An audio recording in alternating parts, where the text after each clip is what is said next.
นึกไอดอลខ្ញុំណាសងไอดอลខ្ញុំវិញមកមិនគួរណាไอดอลប្រែដល់ម្លឹងសូមគោរពសួស្តីបងប្អូនម្សិលមិញផ្ទះឆ្ងាញ់គោដុតស្នេហាជាតិខ្ញុំ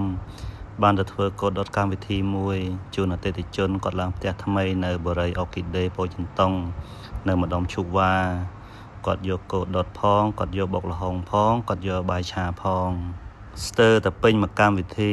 គាត់ចាក់តបត់អតីត idol របស់ខ្ញុំធ្វើឲ្យខ្ញុំសង្ហេះសង្ហោចិត្តមែនតើ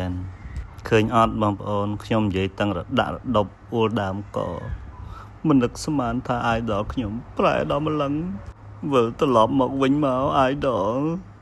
អាំងសាច់គោបណ្ដើយកដៃជូតទឹកភ្នែកបណ្ដើ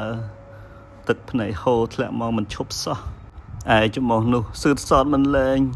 ព្រោះផ្សែងចូលភ្នែកចូលចំោះពេក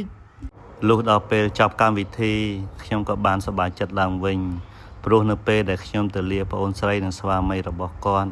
ប្អូនស្រីគាត់បានសួរទៅស្វាមីរបស់គាត់ទាំងទឹកមុខញញឹមញញែមនិងដោយមោទកភាពថាមិនដែរឆ្ងាញ់មែនអត់បង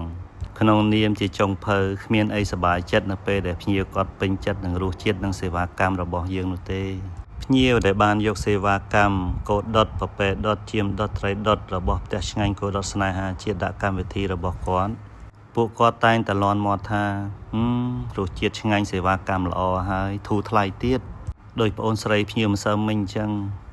គ្នាគាត់80នាក់ទាំងថ្លៃរោងទាំងថ្លៃតុកទាំងមុខម្ហូប5មុខចំណាយមិនដល់$1000ផងខ្ញុំសូមជម្រាបជូនមហាជនទូទៅថាថ្មីត្បិតតែផ្ទះឆ្ងាញ់គោដុតជាប់ឈ្មោះជាគោដុត brand ប៉ុន្តែតម្លៃពួកខ្ញុំគឺសមរម្យបំផុតមិនថ្លៃទេបងប្អូនជួយគាំទ្រផ្ទះឆ្ងាញ់គោដុតខ្ញុំដោយជួយគាំទ្រនិងលើកស្ទួយជីវភាពដល់កសិករខ្មែរដែរព្រោះផ្ទះឆ្ងាញ់គោដុតស្នេហាជាតិ